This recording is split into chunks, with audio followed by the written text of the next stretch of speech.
The morning sun rose over the village, but inside Chidi and Amara's compound, darkness had already settled. They sat at opposite ends of their home, eyes red and swollen from crying through the night. Between them lay the shattered pieces of a clay pot, the same pot Chidi had molded with his own hands as a wedding gift years ago. Chidi stared at the broken pieces. His jaw was tight, his fists clenched. Amara looked away, her wrapper pulled tight around her shoulders like armor. Neither spoke. The silence was so thick you could cut it with a machete. Their youngest daughter, Adana, stood hidden behind the doorway, watching. Her small hands gripped the wooden frame as tears rolled down her cheeks. She had never seen her parents like this, so close yet so far apart, like two rivers that refused to meet. "Will they ever speak again?" she whispered to her older brother Obina, who stood beside her with worry carved into his young face.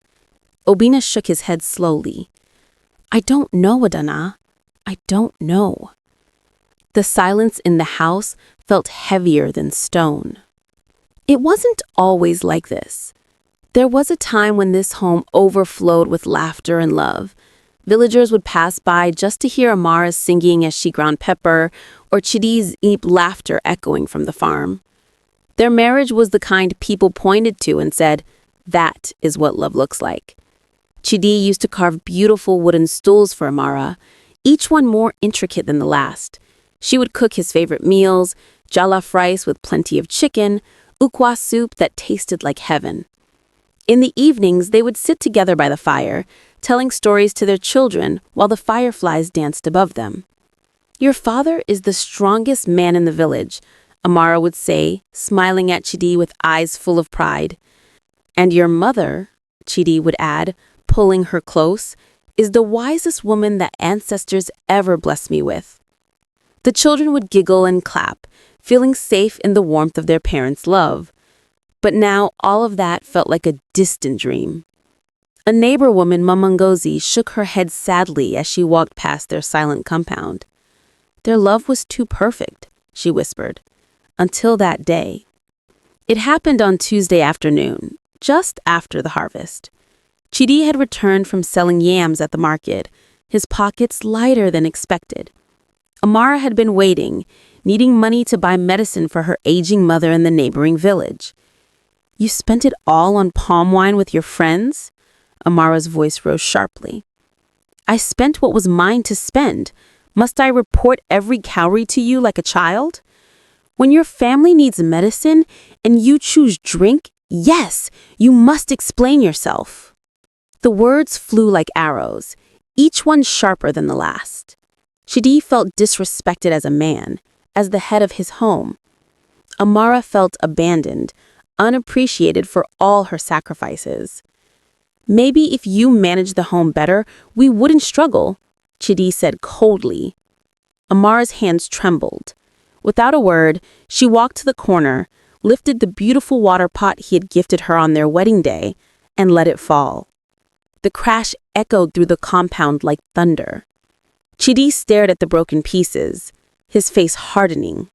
Then he turned and walked out. Both believed the other should apologize first. Days passed like wounded animals, slow, heavy, painful. Chidi and Amara moved through their home like ghosts haunting the same space. They no longer spoke directly to each other. Instead, they used their children as messengers, as if the other had become invisible. "Tell your father the food is ready," Amara would say to Obina, her voice flat. "Tell your mother I have already eaten," Chidi would respond, though his stomach still growled with hunger.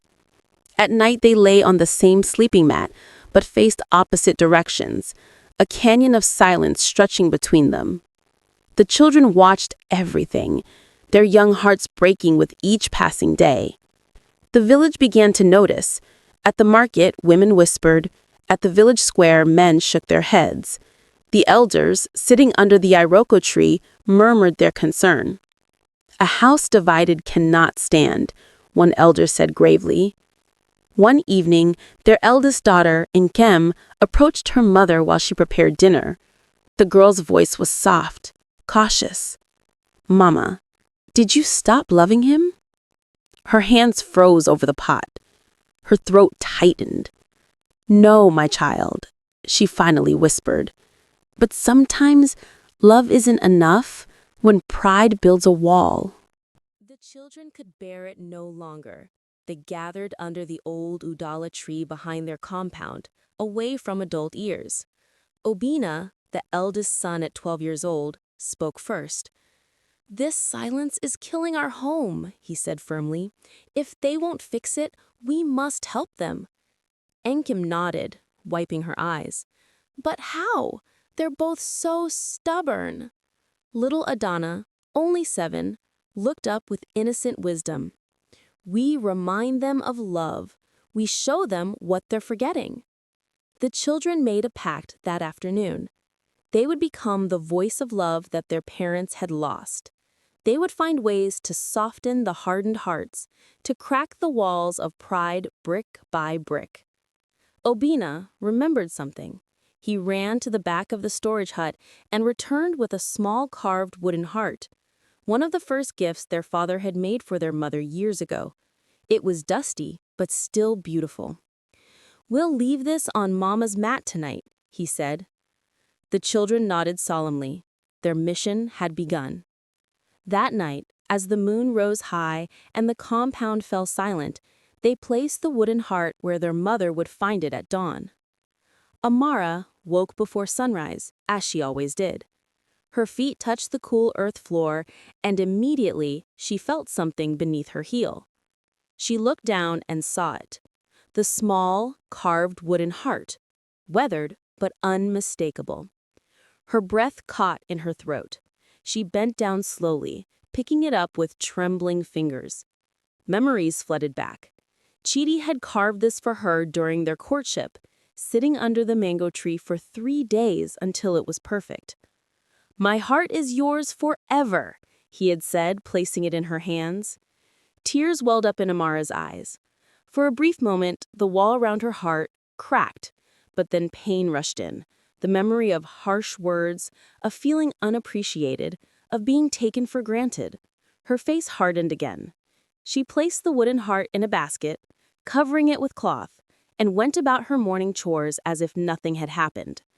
From the doorway, Obina and Enkem watched, their hope deflating like a punctured drum. Their mother had seen it but refused to soften. The next morning, something unexpected happened. The wooden heart appeared again, this time on their father's wooden stool. Later that day, Amara went to the river to wash clothes. The path was familiar, the water cool and clear. But as she knelt by the river bank, scrubbing cloth against stone, she heard whispers behind her.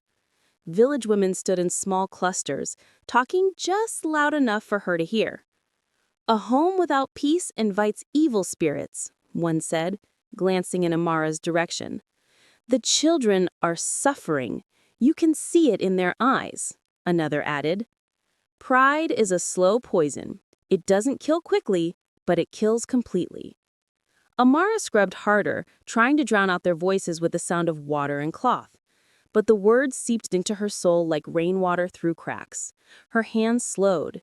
Tears dropped into the river, mixing with the current. An old woman, Mama Nekichi, approached slowly. Her wrinkled face carried both wisdom and sadness. She knelt beside Amara and spoke just one sentence. "Water remembers what pride forgets, my daughter." Amara looked at her, confused. The old woman smiled gently and walked away, leaving Amara alone with her thoughts and the sound of the river flowing endlessly forward, never stopping, never holding grudges. On the farm, Chidi swung his cutlass with more force than necessary, cutting through the tall grass like he was fighting an invisible enemy. Sweat poured down his face, but he welcomed the physical pain. It distracted him from the ache in his chest. He remembered Amara's smile, the way she used to bring him food wrapped in banana leaves, still warm from the fire. He remembered her laughter, bright and free like birdsong at dawn. He remembered how safe he felt when she was near. His cutlass paused mid-swing. Maybe I should go home early, he thought. Maybe I should just talk to her. But then pride whispered in his ear. She broke your pot. She disrespected you in your own home. A man who apologizes first loses his authority.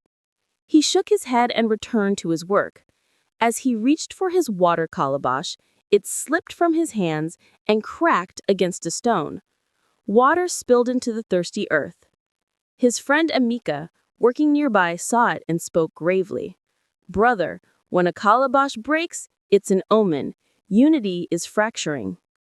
Chidi stared at the broken vessel, his heart heavy with foreboding. That evening, the children gathered their parents around the fire circle, something that hadn't happened in weeks. Chidi and Amara sat on opposite sides, avoiding each other's eyes.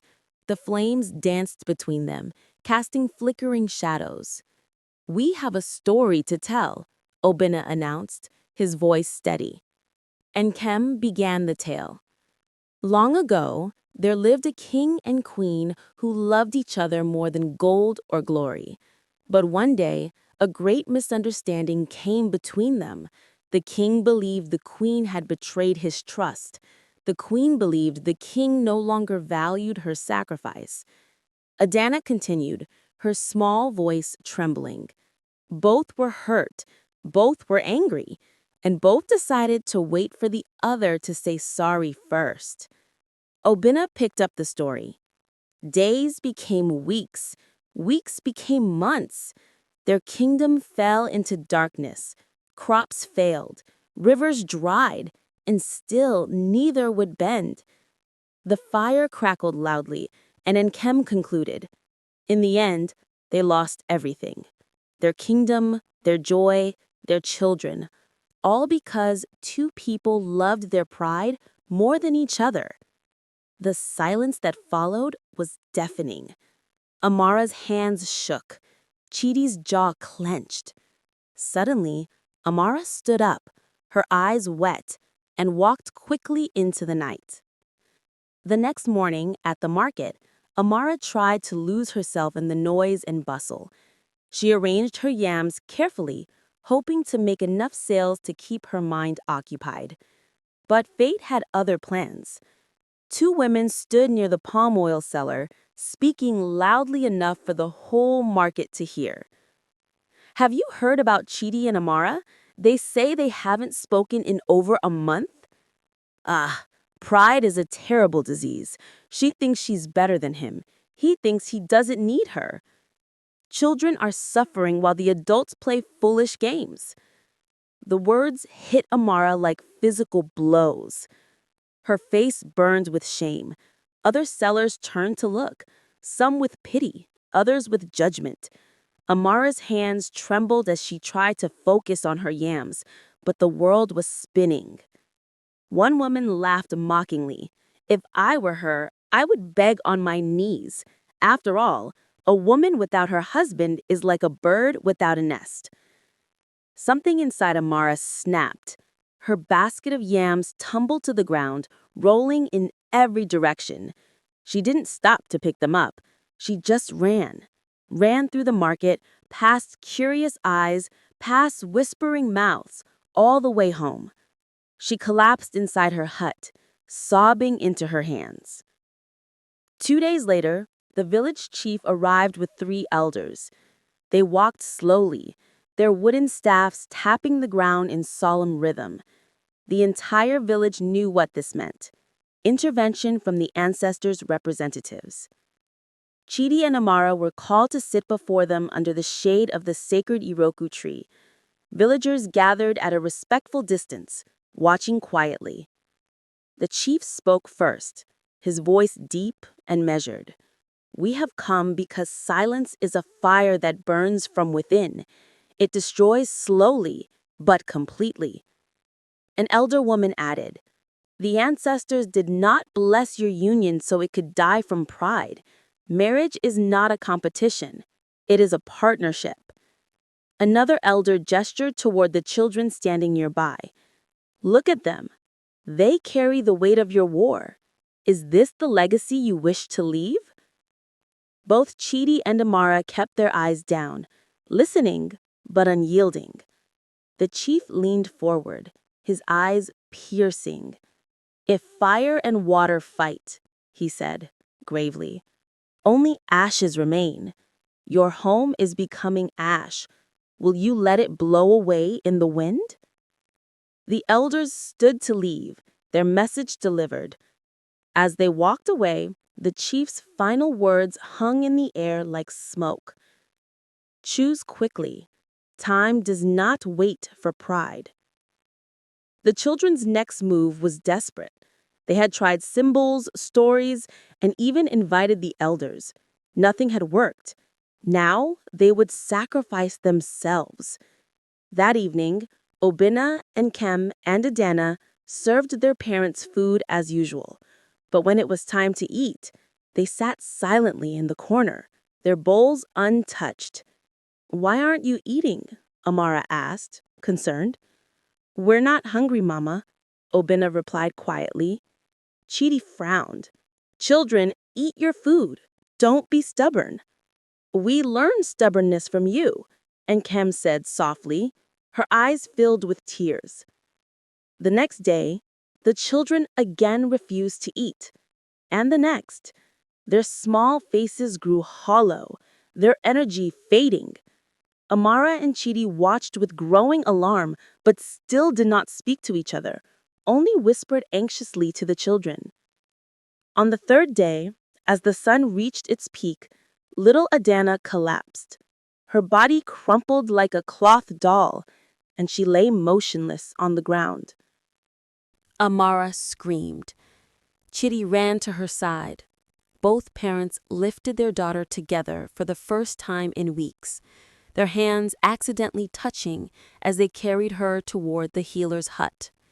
Their eyes met briefly, filled with terror, regret, and something else they had forgotten: unity. Amara burst into the healer's hut, Adana limp in her arms. The healer, Mama Obioma, examined the child quickly. Her face remained calm, but her words were sharp. "The child is weak from hunger and sorrow," she said, looking directly at Amara. "But this is not a sickness of the body. It is a sickness of the home." Amara's voice broke. "What do you mean?" Mama Obioma set down her herbs and spoke slowly, deliberately. "Children are like sponges. They absorb everything: the love, the anger, the silence. Your daughter carries the burden of your pride, and it is crushing her small body." Tears streamed down Amara's face. "How do I fix this?" The healer placed a hand on Amara's shoulder and spoke. "You already know the answer. The question is whether your pride is worth more than your child's life." Amara couldn't respond. Her throat closed with emotion. Mama Obioma turned to prepare medicine, then whispered one final truth. "Your silence is killing more than love, my daughter. It is killing the innocent ones who never asked for this war." Amara stumbled outside, her legs barely holding her. She could hear Adana's faint breathing behind her, and each breath felt like a judgment from the ancestors. That night, Chidi could not sleep. He lay on his mat, staring at the thatched roof above, listening to the crickets sing outside. His mind was restless, filled with images he could not shake. Then he dreamed. In the dream, he stood by the river at dawn. Mist covered the water like a blanket. He saw Amara in the distance, standing with their children. She looked at him once, her eyes sad, resigned, then turned and began walking into the mist. "Amara, wait!" he shouted, running toward her. But no matter how fast he ran, she moved farther away. The children followed her, their small figures disappearing into the whiteness. He screamed their names, but his voice made no sound. He reached out, but his hands grasped only air. Then the mist swallowed them completely. Chidi woke up gasping, drenched in sweat. His heart pounded like war drums. The dream felt too real, too final. He stood shakily and walked toward Amara's side of the hut. He stood at the entrance, watching her sleep, her face peaceful but marked with dried tears. He lifted his hand to wake her, to speak, to break the silence. But his pride held his tongue. He lowered his hand and walked back to his side. Amara had her own secret. Late one night, unable to sleep, she lit a small oil lamp and pulled out a scrap of cloth. With charcoal, she began writing carefully, her hand trembling. Chidi, I miss the man you were. I miss the man who made me laugh.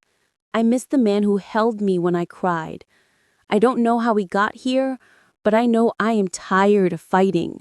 I am tired of silence. I am tired of pretending I don't need you. She folded the letter carefully and walked to the storage hut where Chidi kept his tools. She placed it under his wooden toolbox, hidden but there, waiting for him to find it. Just as she returned to her hut, the sky darkened. Thunder rumbled in the distance, low and threatening. The air grew heavy, thick with the promise of rain. By midnight, the storm arrived. Not gentle rain, but a violent downpour. The wind howled like a wounded animal. The river, usually calm and steady, began to swell. Water rushed over its banks, angry and unstoppable.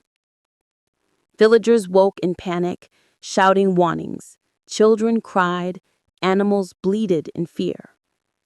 And inside Chidi and Amara's compound, the rain pounded the roof like 1,000 fists demanding entry. The river had become a monster.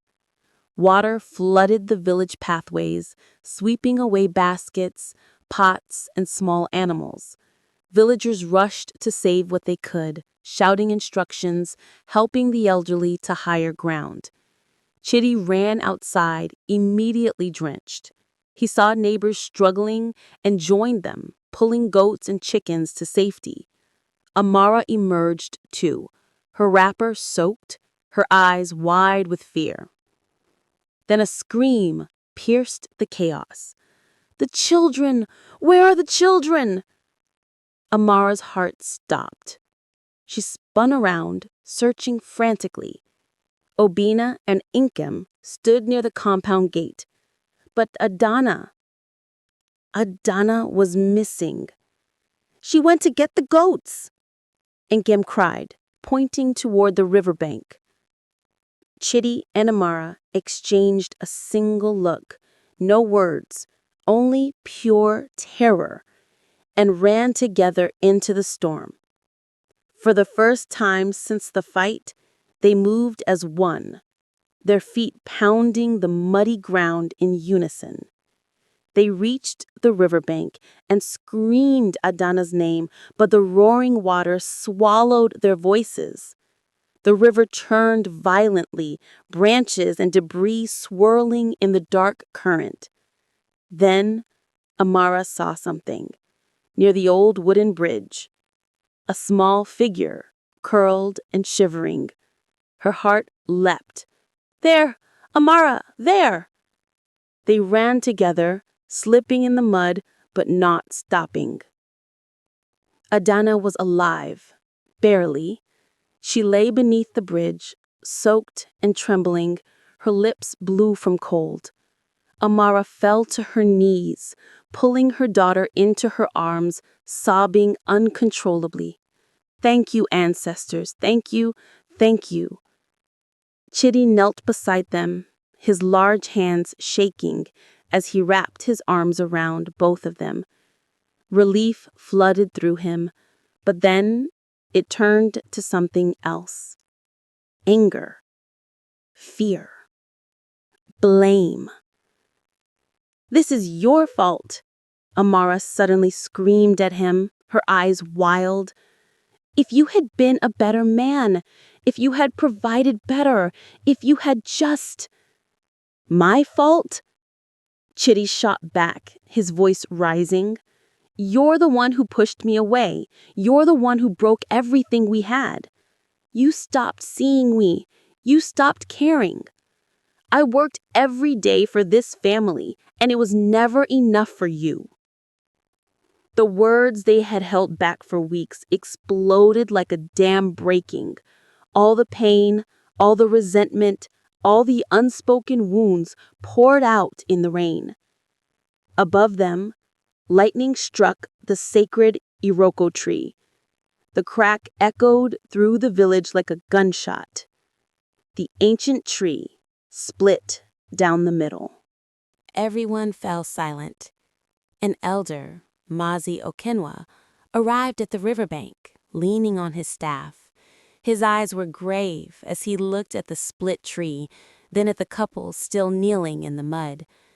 "The ancestors are angry," he said quietly, his voice carrying despite the storm. "This is not just about your marriage anymore. It is about the spirit of your home, the spirit of this village." He pointed to the broken tree. "That tree has stood for 200 years. It has weathered storms, droughts, and wars. But tonight, it fell because the foundation beneath it cracked." Mazio Kenwa looked directly at Chidi and Amara. "Your home is that tree, and if you do not repair the foundation, everything will collapse." The villagers murmured in agreement, their faces solemn in the flickering torchlight. Just then, a faint voice called out from the darkness, "Mama! Papa!" Everyone turned. Another small figure emerged from the shadows near the riverbank, Obina, carrying something in his hands, his face streaked with mud and tears. "I found something," he said, his voice shaking. "Something you both need to see." He held out 2 folded pieces of cloth, water-damaged but still readable. Obina's hands trembled as he held out the letters. One was the letter Amara had written and hidden under Chidi's toolbox. The other was something no one expected, a letter from Chidi, written weeks ago, that he had hidden beneath the grinding stone near Amara's cooking area. Amara took Chidi's letter with shaking hands. Through the rain and torchlight, she read, "Amara, I am a fool. I let my pride hurt you. Every day I want to speak, but fear holds my tongue. I miss your voice. I miss your smile. I miss us." Tears blurred her vision. Chidi took Amara's letter and read, his voice breaking. "Chidi, I miss the man you were." He couldn't finish. The words choked him. Both letters said the same thing. 2 people who loved each other but were too afraid, too proud to speak. Adana, still weak but gaining strength, looked up at her parents. "We only wanted you to love again," she whispered. The words shattered something inside Chidi. His knees buckled, and he fell into the mud, his body shaking with sobs. For the first time in his life, this strong man, this proud man, wept openly before his family and his village. "I am sorry," he cried. "Amara, I am so sorry. Forgive me. Please forgive me." The entire village held its breath. All eyes turned to Amara. She stood there, rain pouring over her daughter in her arms, her husband on his knees before her. The old Amada, the one hardened by weeks of silence, wanted to stay strong, to make him suffer just a little longer. But as she looked at Chidi, broken and vulnerable, something inside her finally gave way. She thought of the letters. She thought of the children. She thought of the split tree and the angry river. She thought of all the wasted days, all the silent nights, all the love they had buried beneath pride. Slowly, she knelt too. Her knees sank into the mud beside him. Tears mixed with rain as she reached out and took his face in her hands. "I am sorry too," she whispered, her voice raw with emotion. "I am sorry for my pride. I am sorry for the silence. I am sorry for forgetting that we are stronger together than apart." Their foreheads touched, their tears mingled, and for the first time in weeks, they embraced, not with anger, not with resentment, but with the kind of desperate, aching love that comes from almost losing everything. The villagers began to clap softly, then louder. The storm seemed to ease, the rain gentling. As Chidi and Amada held each other, Obina stepped forward again. His face was serious, older than his 12 years. "Mama, Papa," he said quietly, "there is more you need to know." Both parents looked up confused. Obina glanced at his sisters, and together the children formed a small circle around their parents. Nkem spoke first. "Mama, do you remember when your mother was sick 2 months ago? When you needed money for the healer?" Amada nodded slowly. "Yes, but I never found out where the money came from. I thought—" "It was Papa," Nkem said. "He sold his prized goat, the one his father gave him, so you could send money to your mother, but he never told you." Amada's hand flew to her mouth. She turned to Chidi, whose eyes were downcast. Then Obina spoke. "Papa, do you remember when Grandpa's roof was leaking badly, and suddenly it was repaired?" Chidi frowned. "Yes, my father told me a kind stranger helped him." "It was Mama," Obina said. "She fasted for 3 weeks, saved every coin, and paid for the repairs, but she never told you." Chidi stared at Amada. Shock and grief flooded his face. The revelations hung in the air like smoke. Amada and Chidi stared at each other, seeing clearly for months, perhaps for the first time ever. You sold your goat?" Amada whispered, tears streaming. Chidi's voice was thick. "Your mother meant everything to you. How could I not help?" "And you," Chidi said, his voice breaking, "you starved yourself to fix my father's roof?" Amada nodded, unable to speak. The children watched as the truth unraveled the lies that pride had woven. Both parents had loved in silence. Both had sacrificed in secret. Both had been too proud to share their burdens or their gifts. Adana, still weak but gaining strength, looked up at her parents with innocent wisdom. "Why did you hide love instead of showing it?" The question struck like lightning. It was so simple, yet so profound. Why had they hidden love? Why had they chosen silence over vulnerability? Why had they let pride steal their voices? Chidi pulled Amada closer. He admitted, "I was afraid that if I showed weakness, I would lose respect." Amada nodded her through her tears. "I was afraid too. Afraid that if I asked for help, I would seem ungrateful for all you provided." "We were both fools," Chidi whispered. "Yes," Amada agreed, "but we can be wiser now." The storm had passed. The sky began to clear, revealing stars scattered like seeds across the darkness. The villagers helped Chidi and Amada to their feet, wrapping them in dry cloths, speaking words of encouragement and blessing. But the healing was not yet complete. There was one more step, one more act that tradition demanded. The next evening, as the sun set over the river, now calm and gentle again, the entire village gathered at the sacred fire circle. This was where marriages were blessed, where conflicts were resolved, where the ancestors witnessed the truth of human hearts. Chidi and Amada stood before the fire, their children beside them. The village chief raised his staff. You have walked through storm and silence. You have tasted the bitterness of pride and the sweetness of humility. Now, before your children, before your village, before the ancestors, you must speak your truth. Chidi stepped forward first. His voice was strong but gentle. I, Chidi, have wronged my wife. I let pride close my mouth when love should have opened it. I chose silence when I should have chosen her. I am sorry, Amada, and I promise, before all who witness, to never let pride steal my voice again.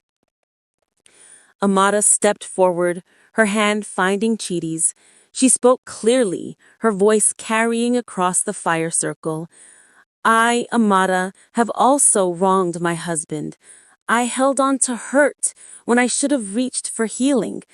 I built walls when I should have built bridges. I forgot that marriage is not about being right, it is about being together.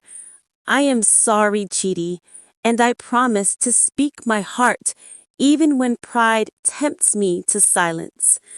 The chief smiled. Then by the power given to me by the ancestors, I declare this home restored. He gestured for them to place their hands together over the fire, not in it, but close enough to feel its heat. The warmth represented unity, the light represented truth, and the smoke represented prayers rising to the ancestors. As they held their hands together, the drums began, slow at first, then building into a rhythm of celebration. The children danced, the villagers sang, the river flowed peacefully nearby, as if blessing the reunion. That night, as the family returned home, the children walked between their parents, holding both their hands. The compound no longer felt cold. The fire inside the hut burned bright and warm. Before sleep, the family gathered one last time. Chidi looked at each face and said, "We are home." Amara smiled, truly smiled. Yes, we are finally home. Moral: pride can silence voices and build walls between hearts that belong together.